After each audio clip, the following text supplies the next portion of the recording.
honeys, and welcome back to The Buzz. I have a lot of Beesness headlines for you today, so we're not going to spend too much time on introductions. We're instead just going to get right into the good stuff. The first of our handful of follow-ups for you this week. Yet again, we hear that the Noguchi Museum has seen a protest. This time, guerrilla-style wall labels were installed. Last weekend, a group of anonymous activists staged new fake wall texts for ordinary objects around the New York Museum to satirize the controversial ban on staff members wearing keffiyehs. For example, we saw a bench dubbed the Bench of Banishment, a chair with the signage The Seat of Silence, and a fire alarm titled Alarm of Annihilation. Other features of the protest included a variety of fake ID cards for museum administrators and board members with falsified titles distributed. For example, the one for director Amy Howe was labeled Museum Neutrality Director, and board co-chair Spencer Bailey's read Board of Distrustees Member. Group members also created and hid several keffiyeh printed bookmarks within various books throughout the museum, saying, quote, "You hid the keffiyeh, now it's your turn to find it, director," end quote. That quote, by the way, comes from their own press release on this matter. We also received word that Venice will double its tourist tax for 2025. The initial €5 fee applied on 29 selected days between April and July of 2024, all of which coincided with the Venice Biennale, we might note, was implemented to curb over-tourism. The 2025 plan will see some expansions and some consistencies. As we said, the price is going up to €10, but the plan will also now cover tourist visitors over age 14 who make their booking to visit less than 4 days in advance of entering the historic city center during daytime hours. This is in addition to the day tripper fee, which was instituted in 2024. Venice is also increasing the number of days to 54, including weekends, public holidays, and peak travel periods between mid-April and late July. So why do we care, honeys? Well, in a statement to the art newspaper, a tourism economics professor at local Ca' Foscari University, one Jan van der Borg, expressed criticism of the fee structure and doubts at its effectiveness at limiting these growing crowds. Our source article in Art News says plainly that the data does not say exactly whether or not this fee has been a deterrent for tourists. Yet the Italian officials overseeing the plans for safeguarding Venice defend these expansions, the tourist tax, claiming that it has allowed them to collect valuable information about said tourists entering the city. It seems really unlikely that the Venice government will overturn this decision, so if you're planning to go to Venice in summer 2025, make sure you bring enough to cover that fee. And our final follow-up, the women's-only Lady Lounge show has returned to the Australian Mona Museum after its Supreme Court win. The installation titled Ladies' Lounge, as we know, is by the artist and curator Kirsha Kachele, and it denies those identifying as men the right to entry in a reference to local histories. The work first broke headlines when a man who was denied access to the installation in April of 2023 filed a lawsuit about it for violations of his rights against the museum and filed complaints with Tasmania's Anti-Discrimination Commissioner. The problem is, Kachele argues, it's intentionally hypocritical. The lounge makes reference to a time in Australian history before women won the right to drink in the nation's pubs and were either shunted to side rooms and overcharged or kept out entirely, and this happened until 1965. But recently, Australia's Supreme Court overturned a local court's order to shut down the installation and conversely ruled that the Ladies' Lounge was not discriminatory, so it is now reopened. It also now features champagne served by male butlers available to of-age female viewers. Says the museum, quote, "Entry for ladies and exclusion for men is included as part of the museum entry ticket," end quote. Though something of a compromise is being made, men are still largely barred from the Ladies' Lounge, but a new part of Mona's app will allow a lucky few the chance to enter so long as they only participate as domestic servants, as said butlers. And that is our update on that. Last week's headlines also announced that a lost Camille Claudel masterpiece is set to fetch millions at an upcoming auction. Claudel herself was, unfortunately, a top-notch sculptor who persevered through 19th century sexism, her mentor, Auguste Rodin, and concurrently chronic illness that placed her in a psychiatric hospital. but the true story of her life was her artistry. Which brings us to the work in question. Titled The Age of Maturity, it's considered a metaphor on aging. A male figure representing middle age steps away from a figure representing youth who's on her knees. He is being led away by an older woman. Up for sale is one of 4 known versions of the work. The other 3 are owned by French museums, and this one was last seen publicly in 1908. It was sandcast in 1907 by Eugene Blot, a foundry owner, gallerist, artist, and champion of Claudel, who gained exclusive ownership of The Age of Maturity by that point. He went on to produce 6 smaller casts and exhibited those 3 times. Although Claudel's skill with expressive hands and feet was highly valued in Rodin's studio, this work mostly benefits Blot's legacy and fortune because of that ownership history that he has. Over a century later, it was found by auctioneer Matthew Simond, covered by a cloth sheet during the inventorying of a Parisian apartment which had been empty for 15 years. The sculpture was then researched and authenticated by Le Cabinet Le Croix-Genet. The firm is experts on French sculpture. They've helped locate and sell 20-plus Claudel works over the last decade.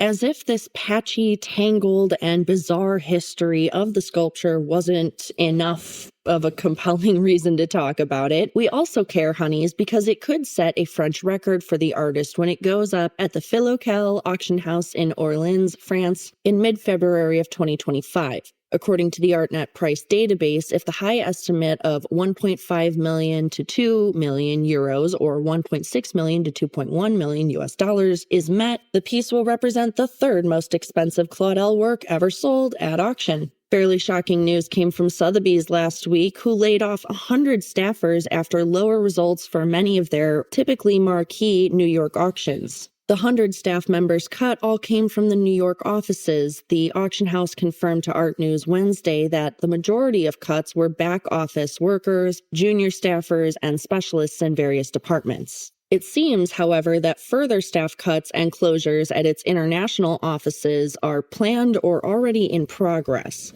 A current employee at Sotheby's London office responded that the situation is, quote, wild when asked about the layoffs by Art News. Initial reports of these layoffs allege that no official announcement was made by Sotheby's internally, that they had included, quote, business development roles to senior specialists in the Impressionist and Modern departments, end quote, as well as, quote, antiquities, Americana, and Japanese art, end quote. These are all areas that have been struggling this year, especially recently in New York. A Sotheby's spokesperson has said, quote, given the challenges the market has faced this year, we've taken a careful look at our business and staffing levels to perform well and grow going forward, end quote. But it does not seem to only be market challenges that Sotheby's is facing. Their overall financial situation has been worrisome and inconsistent this year. In May, about 50 staff were cut at the auction house's London offices. In August, Sotheby's announced an investment of nearly $1 billion from Abu Dhabi's ADQ Sovereign Wealth Fund and then closed that deal in October. But before this deal, Sotheby's had about $1.8 billion in debt.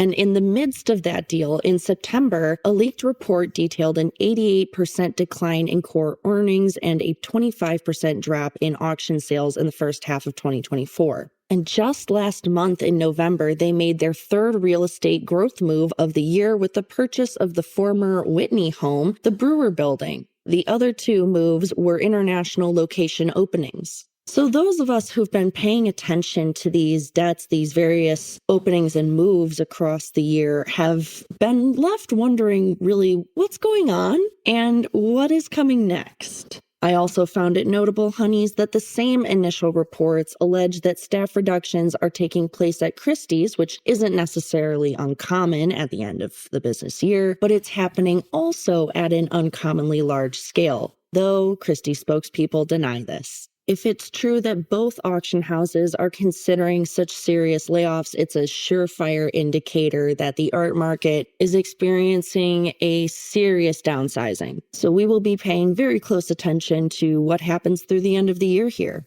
A very surprising headline from the last week, honeys. According to an announcement of a funding promise made last week by both French Culture Minister Rachida Dati and Saudi Culture Minister Prince Badr bin Abdullah bin Farhan Al Saud, Saudi Arabia is set to contribute 50 million euros or 52.6 million US dollars to the 262 million euro renovation of the Centre Pompidou in Paris. The center is easily among France's top modern and contemporary art museums, but will be closed for complete renovations of its exhibition spaces between 2025 and 2030, with its exhibitions continuing but held off-site. So why do we care about this contribution, this funding? For one, because it's one aspect of a broader partnership detailed in a 10-agreement package from 2018 between Saudi Arabia and France, with the latter promising to back Saudi Arabia's museums and archaeological sites as well as other heritage projects. Some of these other agreements, for example, include a new photography museum in Riyadh linked to programs at the National School of Photography in Arles,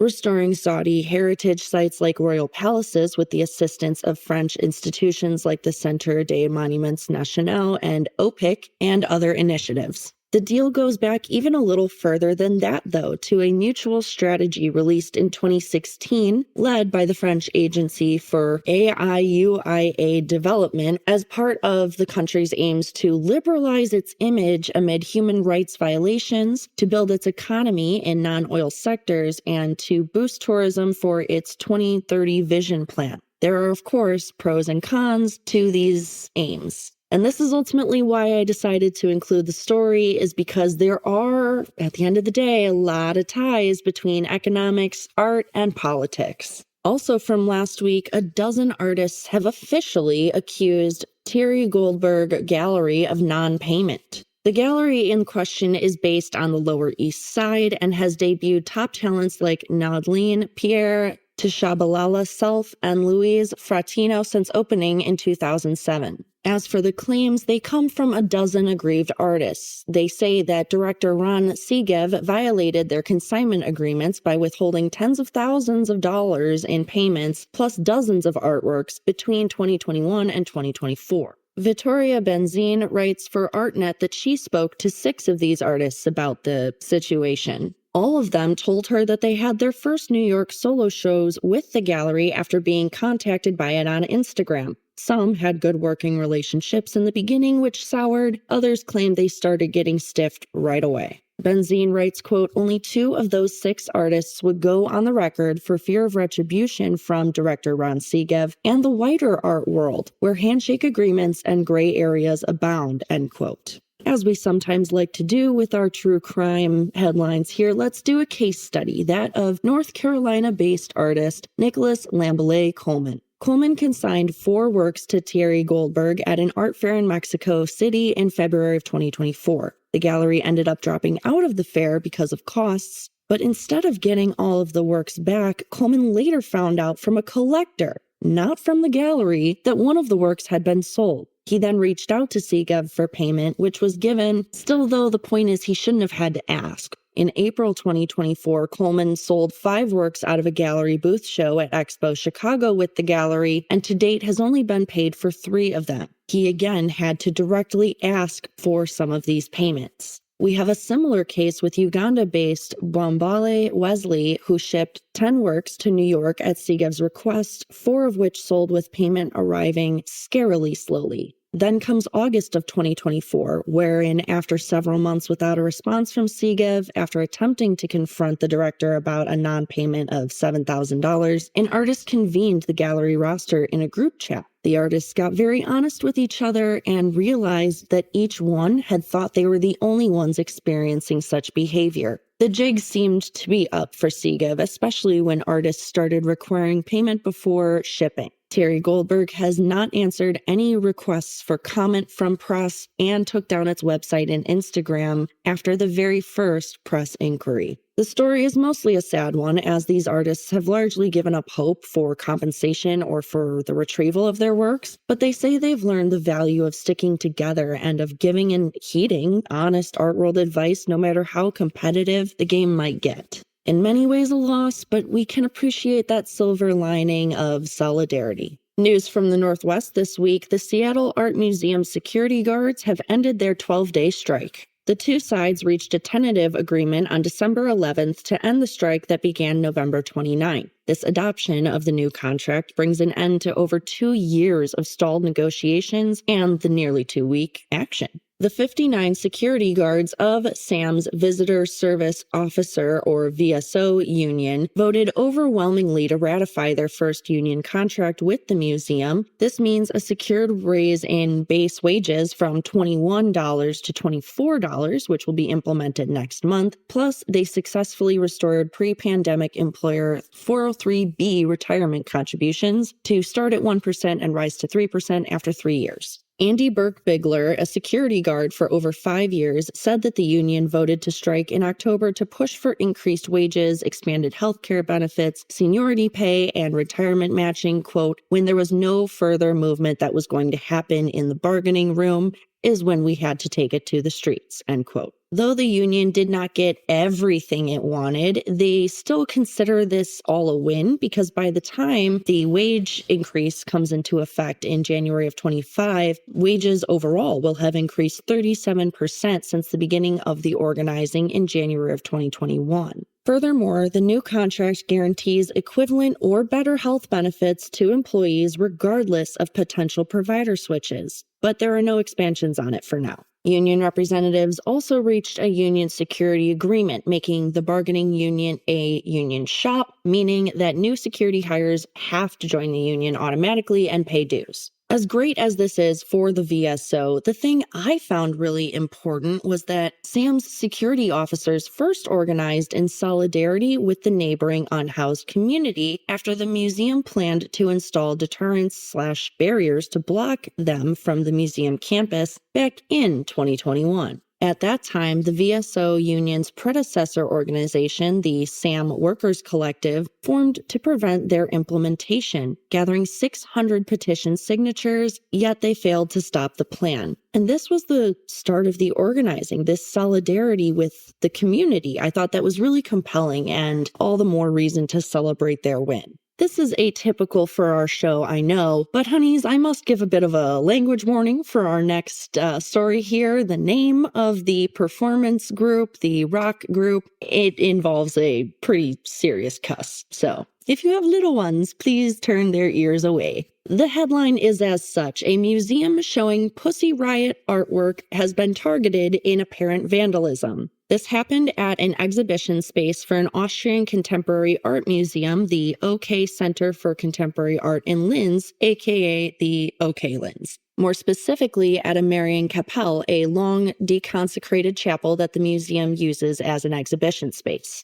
On Saturday, December 7th, according to the museum and the artist, a stone was ostensibly thrown through both the door and the glass floor of the exhibition, destroying both. No surveillance footage was captured, and there were no witnesses of the quote-unquote attack. But the actions apparently targeted the feminist art installation inside, part of an exhibition titled Rage at the OK by Nadia Tolokonikova, who is the founder of the Russian activist and performance art group Pussy Riot. Tolokonikova's installation is made up of a set of balaclava-clad red mannequins in punk platform black boots, which are titled Pussy Riot Sex Dolls. It was untouched apart from a few fragments of glass which had landed on some of the dolls. The artist herself stated, quote, "I placed the dolls in the chapel of the Holy Virgin because I believe feminists are sacred, and I'm convinced that the Virgin Mary was a feminist too," end quote. Tolokonikova is known for these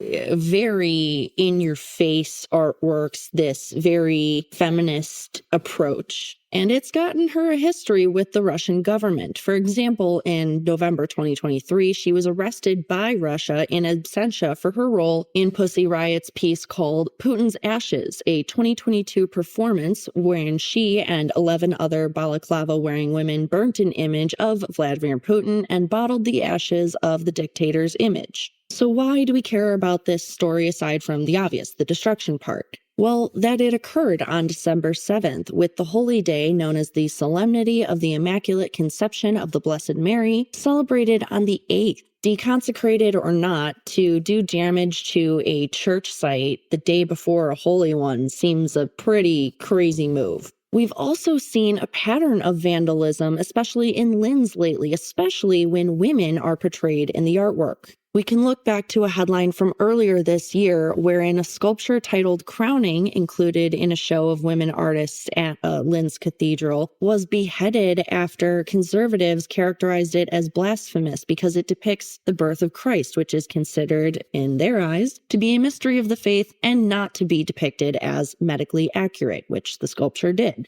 The head of the Virgin Mary from Crowning has still not been recovered. Tolokonnikova herself believes that these seemingly reactionary incidents are driven by a desire, quote, to not let artists question or even think about these deeply entrenched roles of feminine religion and broader culture, end quote. And it seems the evidence supports that theory. And our very last institutional story of the day, the Met Museum has unveiled its designs for the new modern and contemporary art wing. It unveiled design renderings of the Mexican architect Frida Escobedo's vision for the 5-story Tang Wing on December 10th to much buzz. The new wing will expand the museum's exhibition spaces by nearly 50%. It was delayed in 2017 and will now open in 2030. Though it is overall financed by $550 million in private donations, it is named after the couple who gave the first $125 million to fund the project. The headline caught the attention of yours truly because the wing is designed to cut down on the building's energy consumption to provide lots of various shape and size exhibition spaces, so a lot more potential for artists to get creative. And even more than that, Escobedo is the first woman and the youngest person to design a wing for a New York museum as of her 2022 appointment to the role. As if that were not impressive enough, her studio is a co-designer for the renovations of the famed Centre Pompidou in Paris. We love a story callback within the Beesness.